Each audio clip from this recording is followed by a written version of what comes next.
Hello, everyone, and welcome back to the Sisterly Podcast. I'm one of your co-hosts, Olivia, and I'm here with my sister and fellow co-host, Rebecca. Woot! We're so excited to be here today. Today we're talking about something that was actually requested by one of you listeners. Shout out, love you, um, who asked us if we could talk a little bit about sibling comparison, specifically what it's been like for us as sisters, and if we've kind of encountered this um, in our lives, and what that's been like for us. Yep. So I feel like we are going to sort of break down the different ways that siblings get compared and then talk about our own experiences with each of those different ways. Yeah, and hopefully if you are someone who is a sibling, you will be like, damn, that's relatable. And if you aren't, you're probably like, wow, this is making me excited that I never had a sibling. Or maybe you had a sibling, but everyone around you was just really good at not comparing you to your sibling. And then if so, good for you. Yeah, good for you. You look happy and healthy. Not me. If you ever cared to ask. For you look happy and healthy. Not me. Anyhow. Shout out Olivia Rodrigo. Okay. Okay, moving on. So we have a bunch of different categories that we wanted to talk about because Rebecca and I have been compared in many ways, which has been great. Fun and flirty for both of us. Fun and flirty. Because I feel like some people think that since we get along very well, that there must have just not been a lot of conflict. And while I would say that we didn't really fight a ton growing up, I would definitely say there were external factors that tried to, I don't think ever intentionally tried to like pit us against each other, but weren't really very helpful in like keeping the happy, healthy relationship. Yeah, or people just like didn't stop to think sometimes about like what they might be doing in comparing us directly or indirectly. And sometimes comparison also doesn't look exactly like, oh, well, Rebecca is this and Olivia is that. It could just be praising one sibling and not praising another sibling, or it could be criticizing one sibling and not criticizing another sibling. And so comparison isn't always as obvious as it might seem. And so I think sometimes people think that they're not doing it, but it's still happening. Yeah, 100%. And I think one thing that made this a little challenging for us is that if you know, Rebecca and I were pretty different. I mean, we have a lot of common interests. Yeah, and like core values. Yeah, totally. A lot of core values that are similar. Obviously, a lot of similar shared experiences, just being sisters. But I feel like we kind of come off differently, and just sort of always have. And I feel like that was one of the biggest things people love to comment on, was just that our personalities were different in a way that was kind of um not the kindest, like a little insulting. Not always the best. Yeah. But I think you go ahead. No, I was just going to say, yeah. So our first category of comparison is like personality or like characteristics. A lot of times people like to label siblings as like the X one. Like you've got the smart one, the athletic one, the funny one, the troublesome one, whatever it is. And people sometimes do it like explicitly, but sometimes it's more implicit. But I feel like people often try to label things as like you're this and the other person is that. 100%. I think a lot of times growing up, Rebecca was often labeled like the smart one, the really nice one. Yeah, be like the goody two shoes almost, but like said in a way that wasn't meant to be like an insult, but like the goody goody. And I was kind of like the louder one. Sometimes like people would say I was the funny one, but also was deemed like the troublesome one, like the problem child of the two of us, um, Which is which hilarious because is Olivia is super just fun. super fun for me. It's really nice when people say that. Makes me feel But warm also just inside. like if you from an outside perspective just like looked at Olivia's life, like she's just really not that troublesome.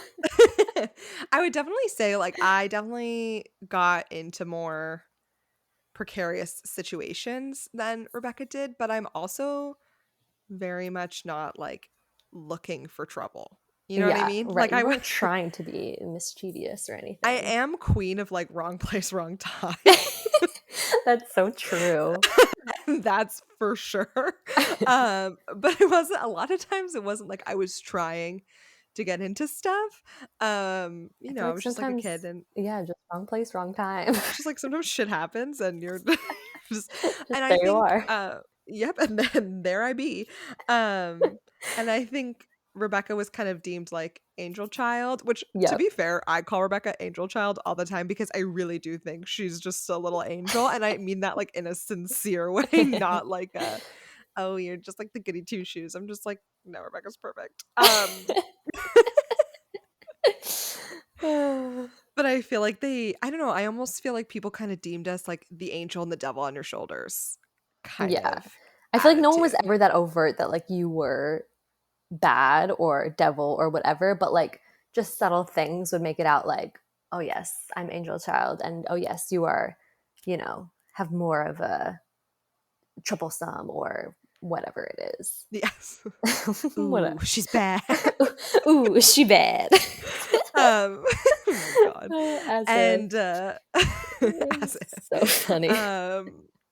It's, like, funny too if you know me now, I, like, go to bed at 10 p.m., like, can't be bothered to do anything but, like, hang out with my cats and, like, drink wine. Anywho, um, but I think on the flip side, like, a lot of times people would say, like, I was, like, the funny one, or I almost kind of because of all these things that people said, I got to be more of the, like, carefree Yeah. sister.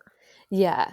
I would say that my biggest struggle with the personality comparison when I was younger is that people would sometimes really praise Olivia for being so funny, so silly, so sassy. And I wasn't quite like that. And I would just like feel bad that people thought and like literally had explicitly told me that I was too serious and like as a kid. And that used to make me feel bad because I was like, oh, I'm too serious. Like, I'm not fun. I'm not funny like Olivia. And like, she's so much more entertaining than me. And yeah, that used to make me feel like, oh, I'm so like lame. Like, I'm not like the life of the party like Olivia is. Which is obviously not true. Once again, I reiterate, I go to bed at 10 p.m.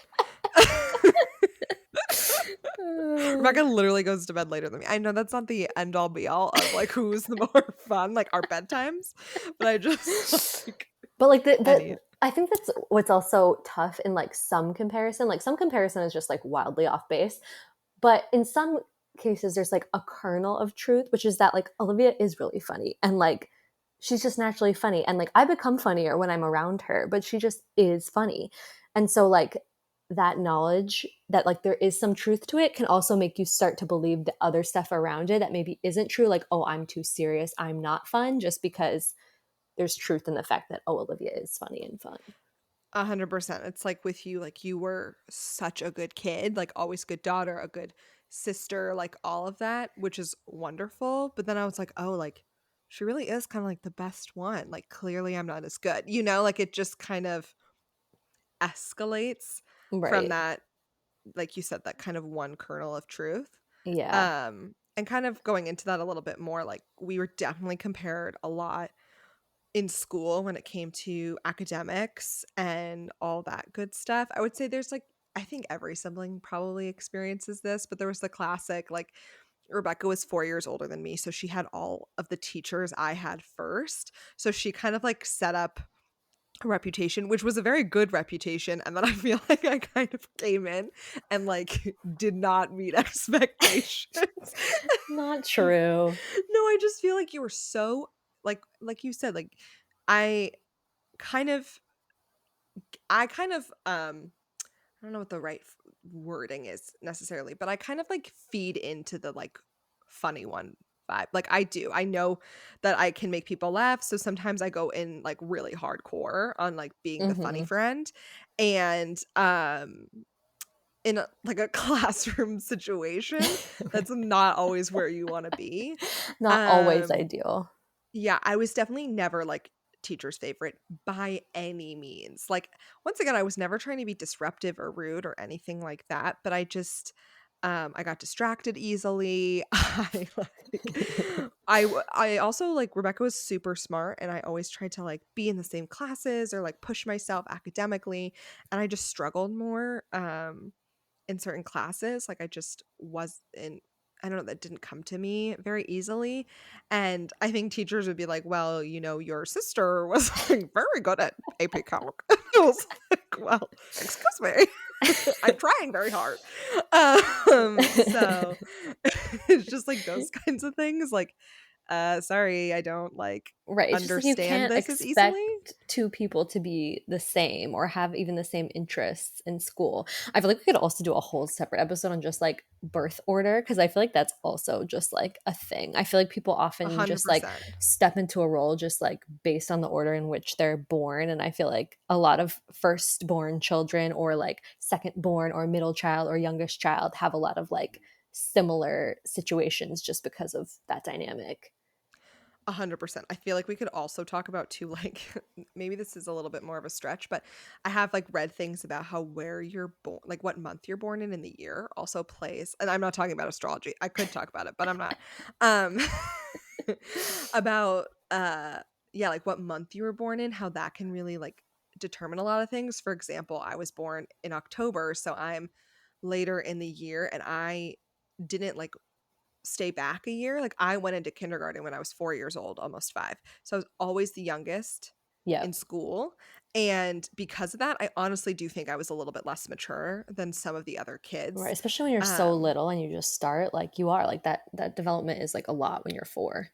Definitely, and, like, when you think about it, for example, my best friend from school she was born in January. Like, I'm 10 months in development, like, behind her, and when you're a kid, that actually makes a pretty big difference. Now it's, like, not the end of the world, but it's like, okay, when someone's 13 and you're 12, like, there's a lot going on in Yeah, those 10 months that I haven't gone through yet. things are happening. But I digress. So, anywho, I feel like in academics, like, there was definitely that pressure. Also, Rebecca is just, like, very I don't mean to say this to take away from all of the hard work you do, because you do a lot of it, but you're also just very smart naturally, very good at she's also a great reader. She's great at reading things. And so I just felt like, you went to a really great school for college, and I think people, not everyone, but, like, there were expectations that, like, maybe I would do the same thing. Like, I even remember, um, like, our mom wanted me to apply to the school that you applied to, not in, like, a pressuring way. She's just like, "Oh, you should apply too." And I was like, "Listen, I'm gonna level set with you." I was like, "I'm not gonna get in." Like, and she was like, "You shouldn't be so hard on yourself." And I was like, "No, no, no." Like, listen, this isn't me being hard on myself. Like, this is just me being realistic with, like, and I went to a good school. Like, it wasn't an issue. I just was like, I'm not gonna get into that school. It's just not possible, and it's not also just not what I want. Right. I Um, feel like it's also fair to just, like, siblings don't have to do the same thing. Like, you wanted your own college experience. You didn't need to, like, come to college and replicate mine or have the same thing possibly occur where you have teachers who've had me and they're like, "Oh, Rebecca's sister." Like, no, you get to go to college and just be, like, the first one there. and then make my own bad reputation without you. Just forge that path all on your own. Yep. Um, and then the next thing we want to talk about was just kind of career, um, which I don't think there's been a ton of career Yeah, comparisons. comparison. We have like We, we're in like different fields. yeah, like Rebecca works in law, I work in communications, like just pretty different. There was a brief time where I actually thought I wanted to go back to school, um, to be a nurse. Shout out to everyone listening who remembers that experience. Um, Shout out to nurses. shout, yeah. First of all, shout out nurses. Um, but I just remember. like family members kind of um not all of them, some of them being like, why do you want to go down that path? Like almost insinuating that I could do more, which I think is problematic for like 80 million reasons. Because I think nursing is an incredible profession, as we've seen throughout the past year. But I think maybe because Rebecca went to law school and like there was continued like higher education there, that's like a very, it's not something that everyone can do. It's like a very rigorous program and obviously viewed as like a really great profession to be a lawyer, which is wonderful. But I think people were kind of like, well, why do you want to like take all these classes to go back and like basically get a bachelor's degree, which I already had. And I was like, well, because I think that's what my area of interest is. And so I felt like there was definitely some judgment there that, you know, I think there was a lot of judgment just in general, but then also the comparison of like, well, why don't you want to go do something bigger like your sister's doing? Mhm. And I was just kind of like, because we're on different paths. Like, I don't Right. know, we have different interests. Yeah. So that one, I feel like I ended up not going down that path just because things job wise kind of lined up for me, which was great. But I did find that really interesting. And I think also I do actually have a lot of family members who are nurses. So, like, I just Mhm. had confidence in the fact that I knew that that was a really great career. And, like, I thought that I still think that's something I would have enjoyed. But um, I think it got to me a little bit less because I was like, I feel very confident in this choice. So, like, even though you're making these assumptions and comparisons, like, I don't really care. Yeah. But that can definitely be tough, and like we're lucky that like besides that it like doesn't really happen too much in that way, but I know for other people like it can be a big thing to be like, "Oh, well, you know, your sibling does this. Why don't you do that, or why don't you do something A like hundred that?" And even percent. going back to like the academics as well. Like we have younger brothers, and I think sometimes they get, you know, they're significantly younger than us, and so it's like, oh well, like look what your sisters did. Like, are you gonna do that? Like, are you gonna follow that path too? Like, your sister got this grade in this class, or they took these classes. Like, are you gonna do that too? And it's a lot of pressure, especially when like each sibling is so unique and different and has different interests that you can't be expected to do the same thing. Yeah, 100%. And I even remember you too telling me, like, when you were in school, like, I think you should do something different. Like, I think, like, because I think I so often wanted to be just like you. And I feel like you were like, I wouldn't recommend this for you. Like, Yeah. you were like, I'd recommend something better, you know? Yeah. Don't do I'm it. like, I'm doing it. And you know what? It's not a 12 out of 10. So let me Yeah, tell yeah. you. It's just like a reminder too. Sometimes things look better on paper, and it's not necessarily what's best for everyone. Right. I think the one in terms of comparison that was probably always the hardest for me growing up, and honestly still even in adulthood it is probably the hardest, is the comparisons of our looks. Yeah. Um, Physical comparison. Physical comparisons, which I think has been probably the biggest one um our whole lives. And I think, you know, we have different perspectives on it, but we just, Rebecca and I have very different body types. We look very different, which is really funny because people tell us all the time that we look so similar. We used to People be ask if we asked, get, yeah, if we were twins.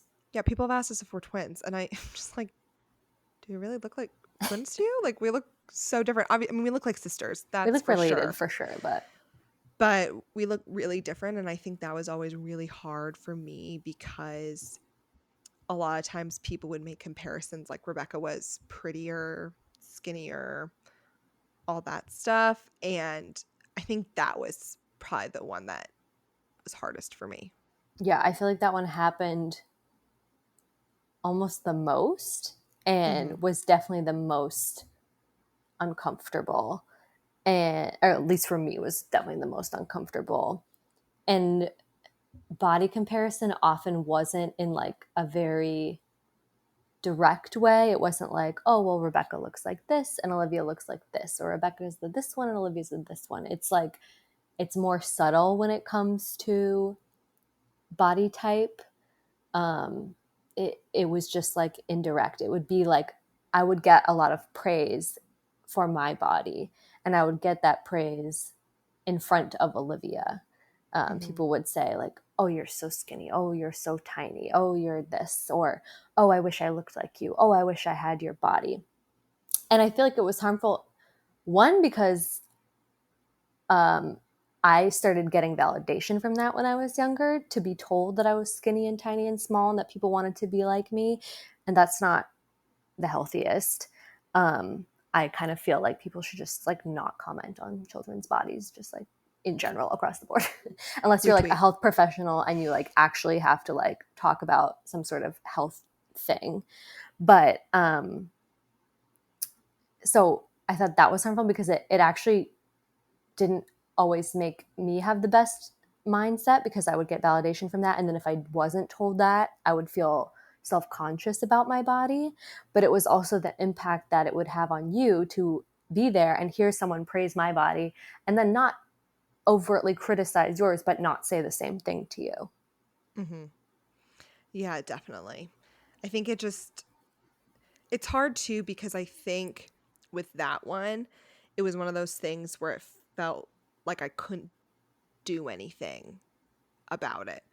Um, like with the academic stuff, I was like, okay, I'm just gonna like work really hard and study really hard, and I'm gonna get into the classes that Rebecca got into and all of that. But with the body stuff, it's like we're standing right there. Like I can't change the fact that I don't look the same, you Right. know? And you shouldn't have to, like, at all. Like, it's just wild that people would think like that. And I think in the moment, people think that they're just giving me a compliment and they're trying to Hmm. just praise me. But I think that people need to remember when they're giving compliments, like who they're around and like how that could be taken by someone who's not the receiver of the compliment, especially if it's a recurrent compliment. It's not just Yeah. one time, but it's all the time. 100%. It literally happened recently, like not long ago. Rebecca and I are standing next to each other, and someone comes over and gives her a compliment on what she's wearing and says nothing to me. And now, when I look back on it, I'm just kind of like, okay, well, you're allowed to go up to someone and say, hey, I like your outfit. And like, you don't have to compliment every single person in the room. But I think with like the context of our lives and just feeling like people would literally come up and look at us and say something about Rebecca and just say nothing to me. It's just hard. Like it kind of grows over the Mm-hmm. years. And I think too, what was always frustrating is like, people would say we looked alike or we were so similar, and then they would compliment Rebecca. And it was almost like I was almost there, but not quite. Like that's how it kind of always felt. Like it was almost like I had this potential to be like beautiful, like Rebecca was, but I just wasn't there. And I know that's not what people meant to do. But that's kind of how it felt. Yeah. And I just felt like my differences were never celebrated, you know? Mm-hmm. Yeah. Um, It was either like a criticism or it was just like silent on it. And like yes. that friggin' sucks. Yeah. And I totally feel what you're saying too, because there have been moments in my life when I've been skinnier and heavier and all that jazz. And, when people say to you when you're in your skinnier phase, like, oh my gosh, you look amazing, or like, you're so skinny, or like, how did you do it, or all of this, like, it builds this thing in your brain where it's like when people don't say that, all of a sudden you're like, oh no, what's wrong? Mm-hmm. So it's like people told you your whole life, like, oh my God, you're so skinny. And Yep. then it's like one day they might just not say anything that day. And then you're like, wait a minute. Right. Like, did I do something wrong? Like, did something Right. happen? Did something change? Right. And it's like you don't want that to sort of like shake you and your beliefs about yourself or your worth or whatever when people stop giving you that same compliment. Yeah.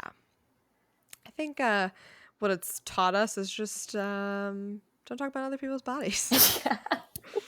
I just Just feel stop like talking about it. across the board, like I just like when I see friends or family or whatever, whether they've gained weight, lost weight, gotten stronger, like are having an issue, like I just don't say anything about Just don't how say they look. anything. You know what? Tell people they look radiant. Just be like, Yeah. you're glowing. Like, it doesn't have to be about their body. Just like, you look really happy. Right. Like, Or even just like, when I get to talk to you, like it makes me so happy.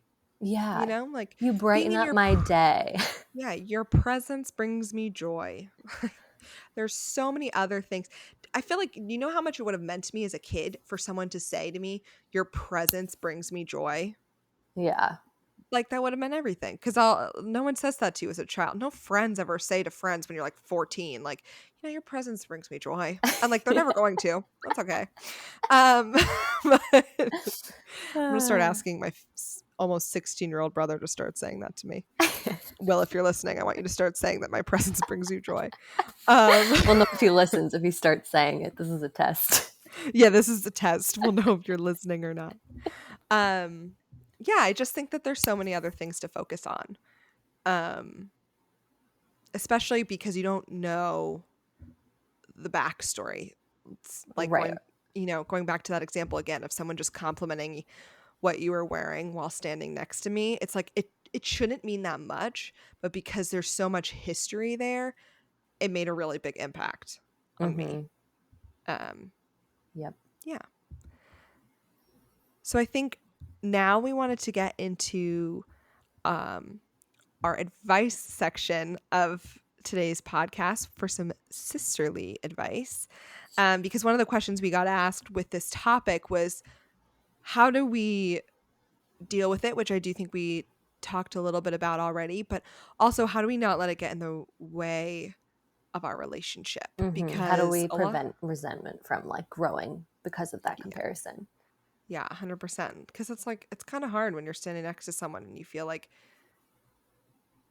people are saying they're better than you. Like, that's a hard thing. So, how do you move on from that and continue building a strong relationship in spite of the comparisons? Mm-hmm. I think in our case, we're just like, and always have been each other's number one fan. And like when people say great things about you, I believe those things 100%. So I don't feel like it's something that I need to worry about. I'm just like, yes, I agree. Olivia is, in fact, fantastic. Like, she's wonderful. She's funny. She's fun. She's the best to be around. But I think we feel like we're a team and like we just have each other's backs. And so we don't lean into it when someone praises the other or feels like one of us is being criticized. Like, yes, like with the body comparison when I was younger, I felt validation from it. But I also don't think that I tried to lean into that. Like, I think part of the reason that some of these things didn't bother us is that, yeah, okay, people would call me like, the goody two shoes or whatever. But I wasn't like, let me be the goody two shoes so that I get this praise so that, everyone sees me that way and like, let me like go around and be the best. And let me also be like, oh yeah, and Olivia, she's like, oh, she's trouble. Like, like there was just no, I would never lean into that sort of comparison. Yeah, 100%. It's hard to resent someone that you just like really respect and love. Outside of what other people were saying, like I think we really just were so close that we were able to move past it. And I don't think that's to say like it wasn't hard because I think it definitely was. I think that's kind of what this whole episode is about. Like it does make an impact and it's really challenging, but I think we knew at the end of the day like it wasn't because of us. It was because of other people and we would It's talk like about it their too. thing. It's Yeah, not our 100%. thing. Yeah. And And have honest conversations, like you were about to say, about like the comparison and how that made us feel. yeah, and sometimes they're hard conversations. Like it's not super easy to bring that up, but I know that we would talk a lot about it and especially the stuff with like the body comparison just because it is like a really soft spot for me. Like this is something that I would talk to Rebecca about all the time and I think also Rebecca just acknowledging like yeah, that was, messed up that someone said that. Like that's not Mm-hmm. cool. It's not true or they shouldn't be making comments like that, or, sometimes she would just remind me of like my great qualities, and stuff like that. And I think, for example, with the academics, I think a lot of times Rebecca would remind me, like, you don't necessarily need to do what I'm doing. Or Right. like, Like, it's or okay if you have different interests or like different strengths at school than me. yeah. Or sometimes, like, you did everything first, right? Like, you went to college first, you did all of that stuff first. And sometimes you would be like, yeah, so here was what I thought I wanted and where I made a mistake. And Mm-hmm. sometimes that was almost like a little reassuring. Sorry, like, to use you as like a guinea pig of like what works and what doesn't. But like there would be moments where you were like, I thought this is what I wanted and it's not what I wanted. Right. And I was like, This ain't it. oh, yeah, this ain't it. So I was like, oh, okay, like maybe I don't need to be so hard on myself about X, Y, and Z. Um, but I think too, something we were talking about before this episode was just, although I think we're pretty good about moving on from it with each other, it is still really hard in the context of other people making comments Right. How do you and not, stop it in the moment? yeah, not addressing it head on. Yeah. Because sometimes it's like if you're in that moment, it's uncomfortable. You don't necessarily want to like make someone feel bad for doing something that you find kind of messed up, but to also not say anything often feels like you're kind of like tacitly agreeing with it or Hmm. okay with what they just said. And so it's kind of like this internal debate of like, do I say something right now, whether to stand up for the other person or for yourself, or do you let it go because you like don't want to engage in that? I also think too, it's like an educational moment for someone of like, hey, by the way, you said something and that hurt my feelings. And I think we need to have more of those moments just in general. Like I really appreciate when someone comes to me and says like, hey, what you said or what happened like made me upset. Not that that's ever nice to hear because you never want to hurt someone else, but it's such a better moment to be like, okay, let me reflect so that I don't do this again. And I think a lot of times when people compared us, they didn't know that they were doing it, or they That's a didn't. thing. I think people often don't realize that what they're doing is a comparison. And so I feel like it's almost great if you can in the moment to make it clear that what they've just done is an implicit comparison. So if you're like, please don't compare us, or it doesn't make me feel good when you compare us, or when you compare us like this, it hurts my feelings, and you praising someone in front of me repeatedly starts to feel like an insult. Yeah, 100%. We're just saying too, like, we're very different and we're both great in our own ways. Like Mm-hmm. we don't have to be the same. That's okay. Like, Yep. there's a reason the parents decided to have more than one kid. Right. Okay. They wanted multiple people up in here with different personalities and different strengths. And um yeah, because I think the problem with comparison is it doesn't celebrate your differences. It sort of creates a hierarchy of what's better than Mm-hmm. the other. It makes it almost like, oh, this is like the aspirational thing, and everyone should be like striving towards this as opposed to just being however you are. Like, you Yeah, don't, like you just said, you don't want all your children to be exactly the same. Like, otherwise, what's the point? right. So I guess to sum up, if we were to give some sisterly advice about this, if you feel like you are constantly compared to your sibling, I would first of all suggest talking to your sibling about it if you've never talked Mm-hmm. about it before, and just saying like, "Hey, have you ever noticed this?" Right. Um, Chances are they have, and chances are they feel it too.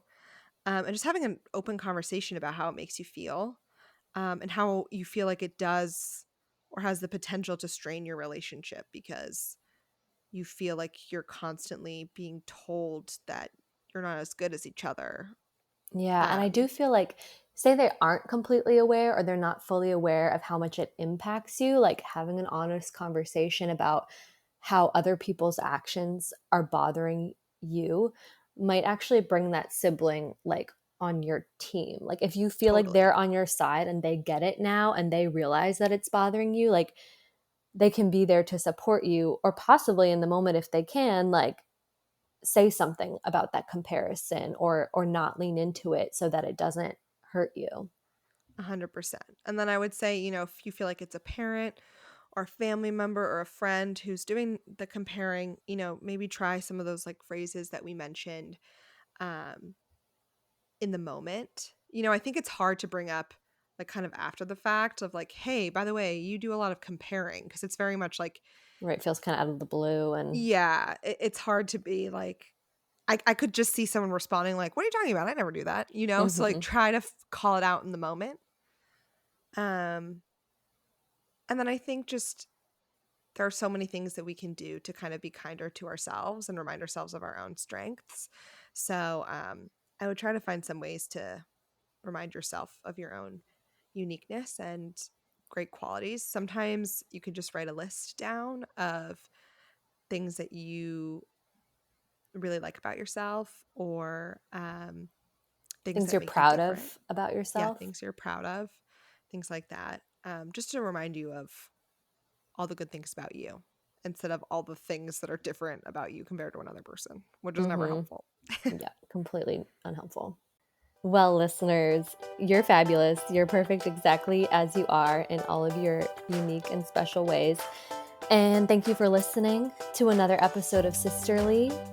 We'll catch you on the next one.